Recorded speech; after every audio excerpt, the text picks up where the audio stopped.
Hello students, how are you all? I just hope that you all are fit and fine.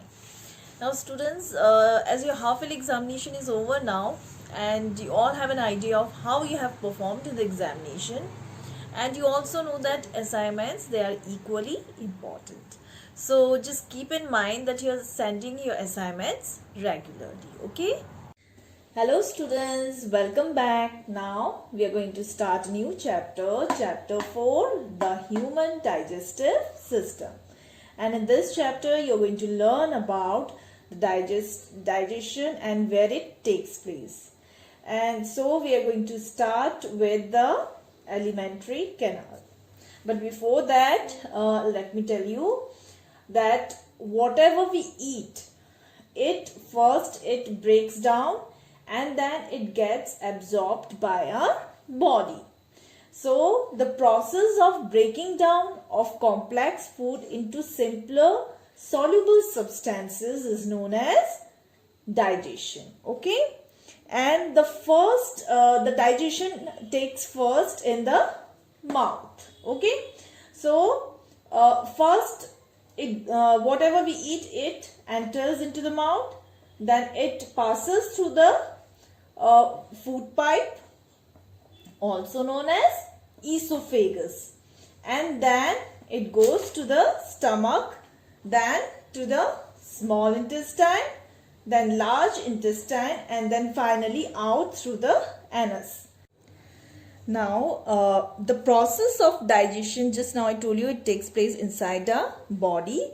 And before I describe you about the human digestive system in detail, you should know the meaning of alimentary canal. Okay, and let us discuss about the alimentary canal. First of all, what is alimentary canal?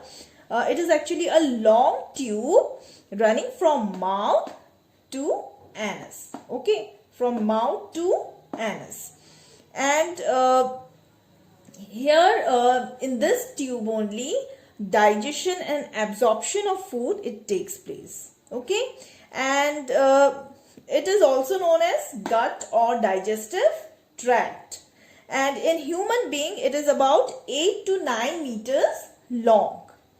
And the alimentary canal, it has got many parts such as mouth, also known as buccal cavity, esophagus, also known as food pipe, stomach, small intestine, large intestine, rectum, and then anus. Now the food which enters into the mouth or buccal cavity, it travels to the various or the different parts of the digestive tract. Okay, now how food it moves forward, so that movement is known as peristalsis. Okay, so what is peristalsis? Peristalsis, it is the wave-like movement caused by the alternate contraction and relaxation of the muscles of alimentary canal. Alimentary canal, you know, it is the gut or digestive tract which pushes the food forward. Okay, in the alimentary canal, how food they travels through the alimentary canal, that movement is known as peristalsis. So let's see how food it travels.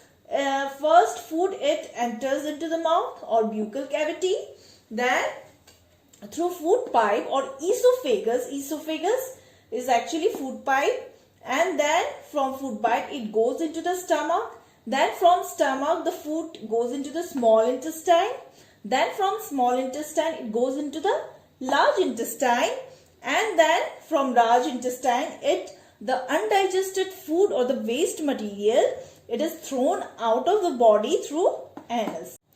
Now let us discuss in detail the various parts of the digestive system or the digestive tract. So the first part is buccal cavity or mouth cavity. Okay, so how digestion it starts here.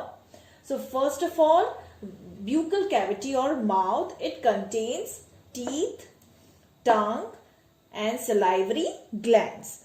Now salivary glands, there are actually three pairs of salivary glands that are present in our body. Okay, so salivary glands, what it secretes in the mouth? It secretes saliva.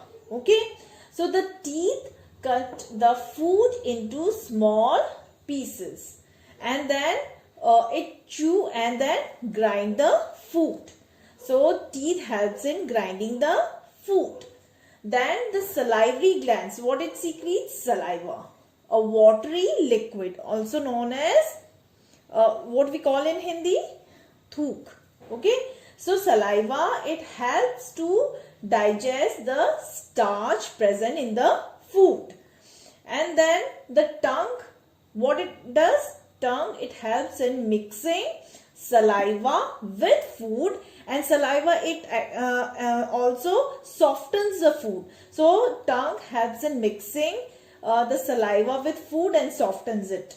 Then the digested food is then pushed, or it is then swallowed by the tongue, and it goes into esophagus or food pipe. Now comes esophagus, also known as food pipe. Now this esophagus is a tube which connects the mouth or buccal cavity to stomach, and it runs along the neck and chest. It covers the neck and chest, and it carries the slightly digested food from the mouth to the stomach. That means the food from mouth, it travels through the food pipe or esophagus, and then it reaches to the stomach. The food from mouth, it moves down by the peristalsis. Now what is peristalsis? Just now I told you that it is the wave-like movement caused by the contraction and relaxation of the muscles of alimentary canal, which pushes the food forward in the alimentary canal. Okay.